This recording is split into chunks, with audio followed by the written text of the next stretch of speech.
Welcome back to the Tech Ed Podcast. I am Matt Kirkner. We are live streaming on YouTube from Automate, the largest gathering for automation in all of North America.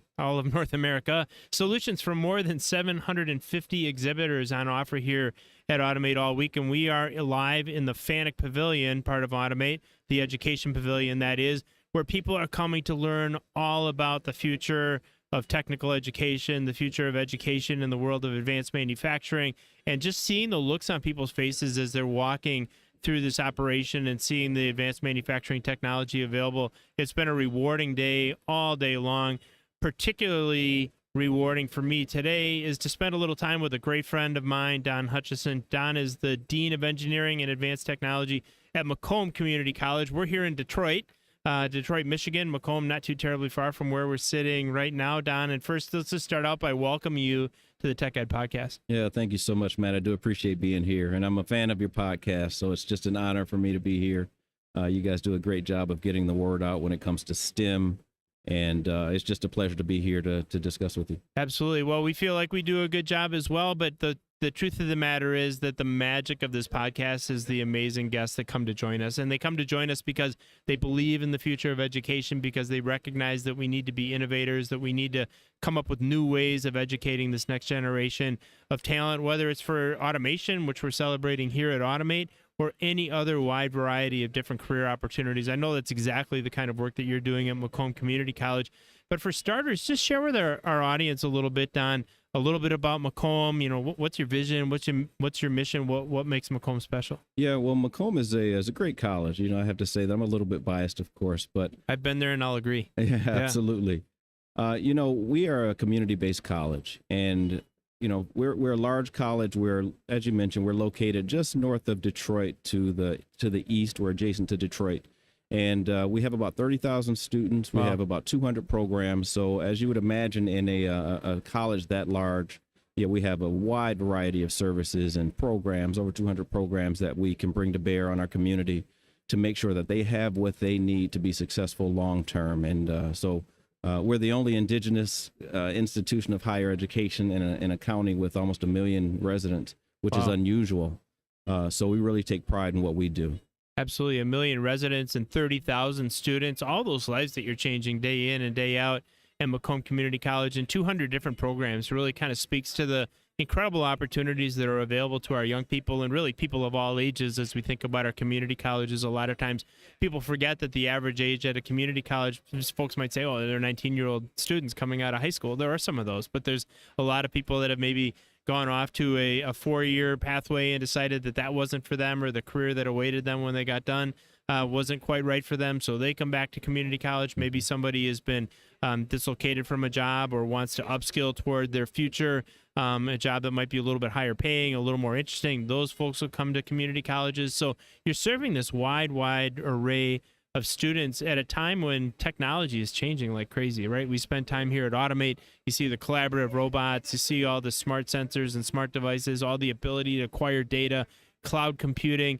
We've now got these autonomous mobile robots. I'm sure you had an opportunity to look around at the what I call driverless forklifts, but they're even more than that. So it's really an exciting time for us to be in technology. It's an exciting time for us to be in automation, and it's exciting time to be in technical education. So you're the Dean of Engineering and Advanced Technology. You're seeing all kinds of cutting-edge ways of adopting new ways of delivering learning around Industry 4.0 in this fourth industrial revolution. What are some of the ways that you are training students and educating students toward careers in automation?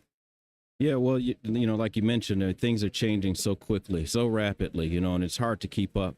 But we're doing a really good job. We make sure that we are trying to stay in step with industry. Mm-hmm. In fact, you know, we started the first so-named mechatronics program in the state back in 2008. So we're trying to be ahead of the curve, right, and making sure that we're staying in touch with industry, because industry really drives what we do, right, and we have to respond to them. So we have a number of grants that we can use to bring to bear on employers, because they want to know, one, how can we train enough individuals, and two, how can we do it such that it saves us money. So there's money available for a lot of employers, and we have grants that we go after so that we can make it as easy, one, for students to come into our programs, and two, for employers to access them.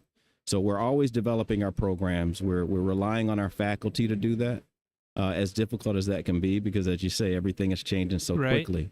But we're really relying on our faculty to make sure that they are using their advisory boards correctly, so that the individuals and industry can tell us where we need to be and when. Right. Yeah, I think a lot of times that's a two-way street. I spend a lot of time in and around advisory boards over the course of time. I've been on a number of program advisory boards. Now we have a team of people that does a lot of that kind of work. I'm involved in several community college foundations and so on. So I really, I'm in and around technical and community colleges all the time. Certainly wouldn't pretend to have as intimate understanding as you do, Don, but a pretty good idea. One of the things that we talk with a lot of our educators about is that it's important to have that ear open to industry, to listen to advisory boards. And for our listeners who don't know, just about every community college program has a board of individuals from whatever that subject matter area is, whether it's nursing, whether it's automotive technology. In this case, we're talking about things like mechatronics and automation.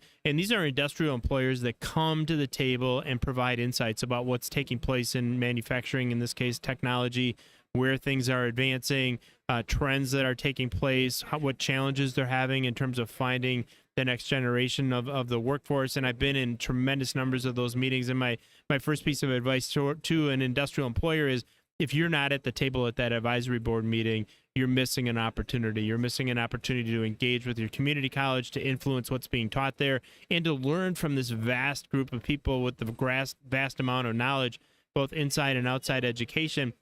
We also talk a lot about, and I can speak as an industrial employer because, as you know, I was one for 20 some years.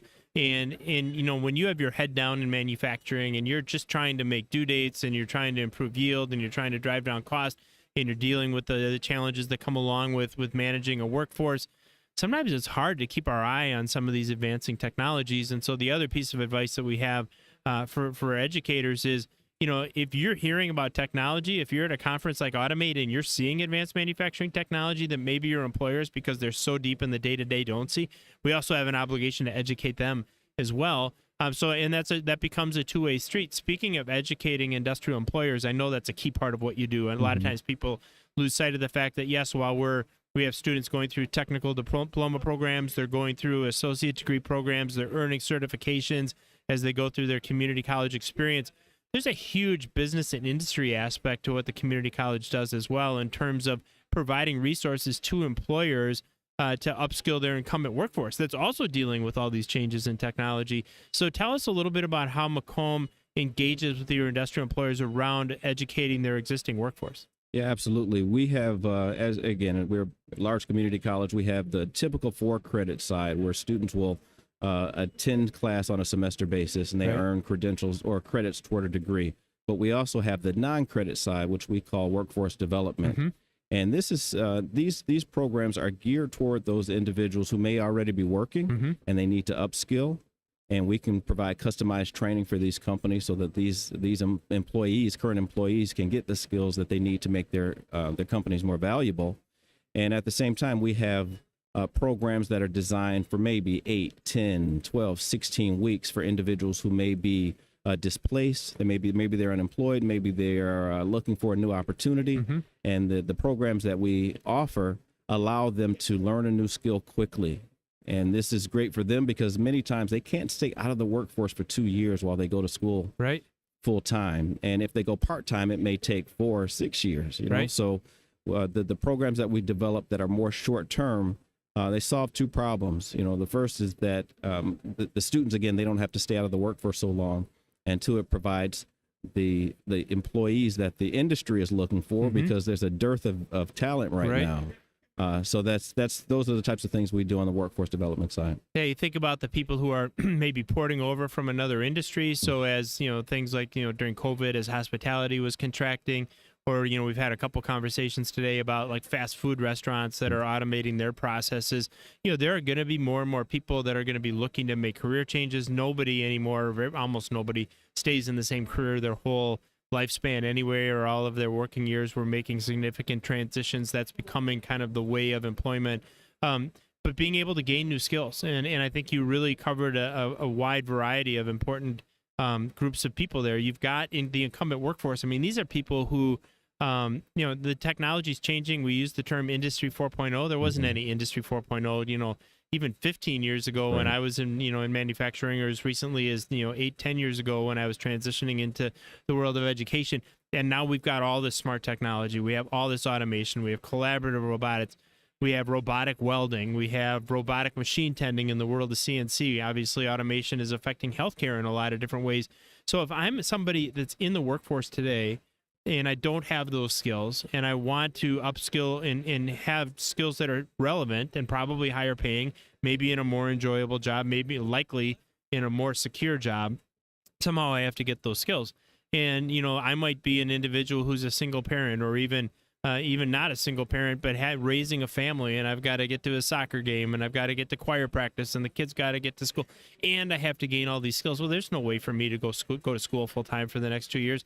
You've got this great opportunity in our community colleges to take a 8, 16, 24-week, boot camp or training program, what have you, gain the necessary skills, be relevant to your existing employer, or to your point, if you're porting over from another part of the workforce, be relevant to a new employer. It really speaks to just the incredible value, and I think a lot of times overlooked value that our community colleges have. And I really appreciate you highlighting some of the areas, and in fact, many of the areas that our community colleges are adding value to their communities, because they really are. I tell people our community colleges, our technical colleges, they're our secret weapon in our war against what we call the skills gap. And I don't even say that anymore because it was so incredibly overused. So that workforce training is one that's, I think, trending, and I think more and more people are waking up to. Are there other trends that you're seeing, Don, either in technology or in education, that our listeners would be interested in learning more about? Yeah, I think one of the biggest trends right now that we're all going to be grappling with is artificial intelligence and machine learning.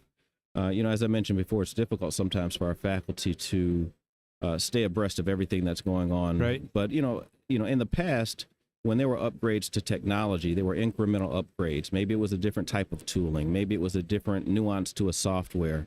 And because we're working in this physical environment, the instructors, they could intuitively know how this upgrade was going to affect them in their class, right?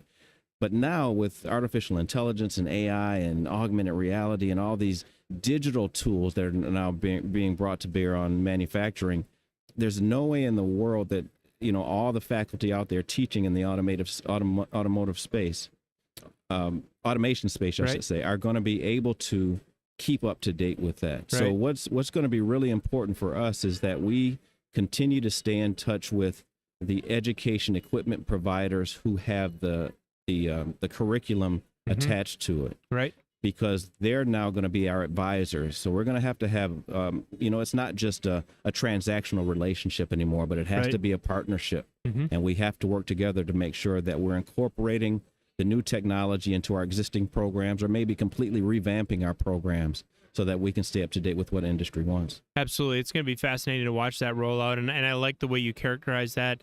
Certainly shouldn't be a transactional environment, any customer supplier relationship. You want it to be value added, but this is an area where it has to be value added. And I think a message that I don't mind sending to the world's instructors and teachers is, I know a lot of them like developing curriculum. They like developing new hands-on trainers. They're hands-on training people.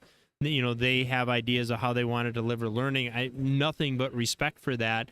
I think in this day and age where we have not just a shortage of workforce talent and automation, but probably even a more acute shortage of talent that understands how to deliver learning, in our community colleges, whether it's around automation, electromechanical technology, any of the different manufacturing technologies that are being totally transitioned and totally disrupted by the advancements in the technologies we're talking about today. It's not just that it's hard to keep up. The truth of the matter is, for that teacher, for that instructor, their highest and best use is in front of a student. I always like to ask people, think about the three individuals, your education pathway, whatever it was, whether you went direct to workforce, whether you went to a community college, whether you chose some other path.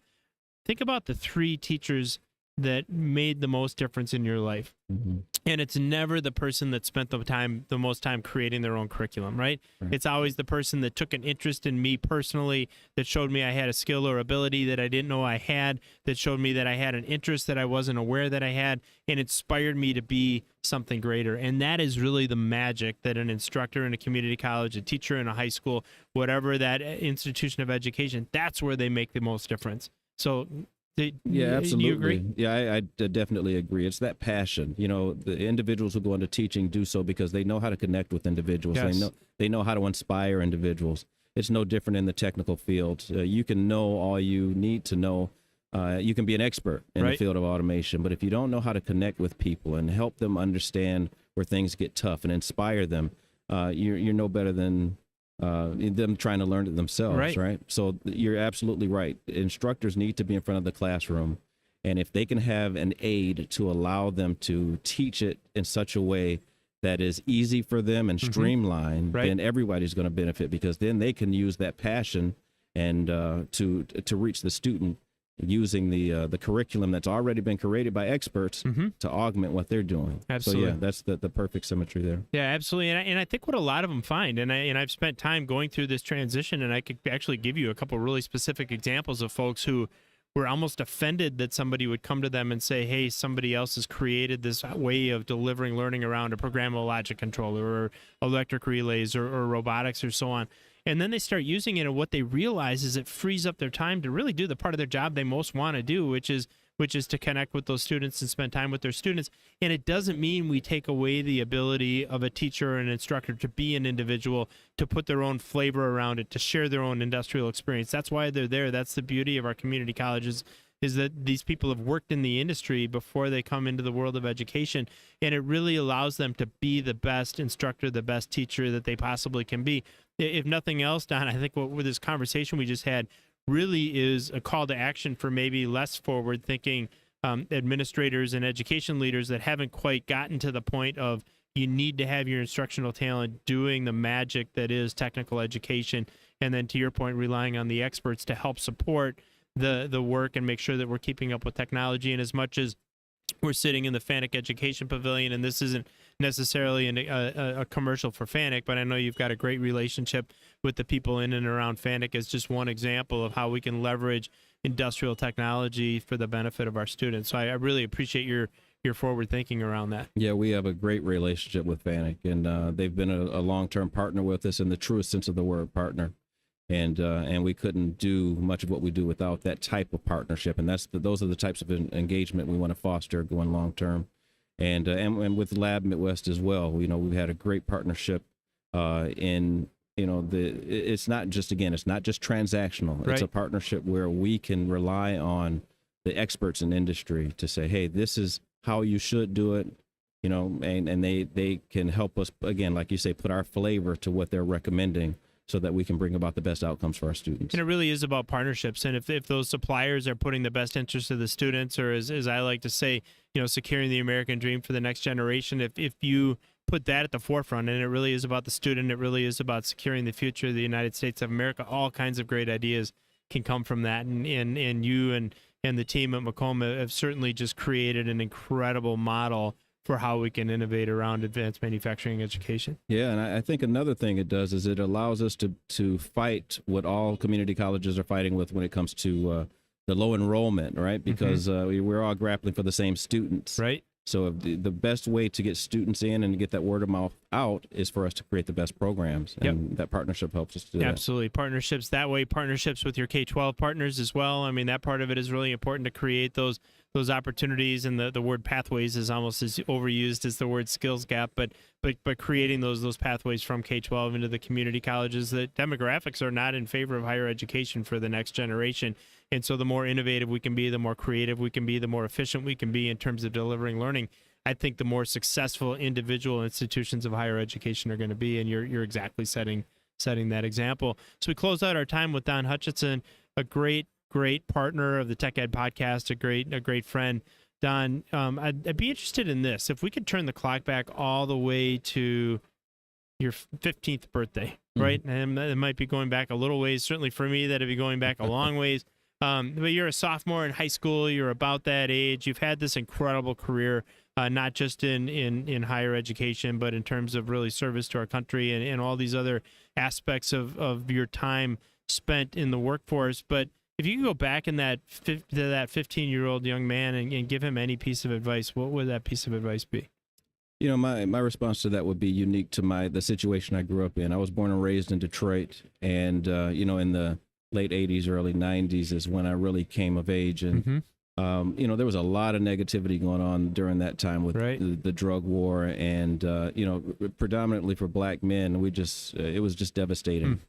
And there was so much negativity around that it was difficult to see how I, as a young man, could really aspire to something beyond what I was seeing in my environment.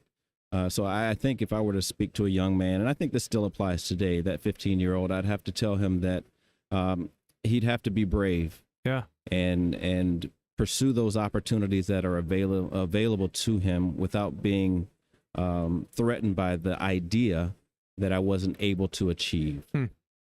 Because I think regardless of race, regardless of culture, there are certain people who just innately have the ability to do these types of things. They can be taught these things, but then there are people who are just born to work in automation, work in engineering, manufacturing, right? And I think that if we can help those individuals find that path sooner, the better off they'll be, and the better off we'll all be as a society, right? Because we need all the talent that we can get. So we need to reach into those communities that are disadvantaged and making sure that we're providing the opportunities and providing the encouragement so these young men and women can take advantage of them. Absolutely. Don Hutchison, just absolutely fascinating answer to that question. I mean, a really, really powerful answer to that question.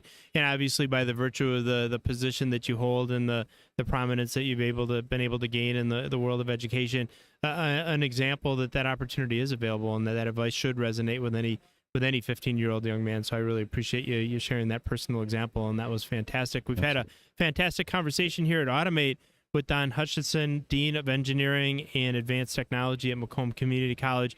Don, really appreciate you spending time with us. You're such a great example. You're doing so many innovative things, and in the way that you're thinking about the future of technical education, honestly, I think sets an example for lots and lots of educators. I appreciate you sharing your story. Well, thank you so much for having me. I'm honored to be here.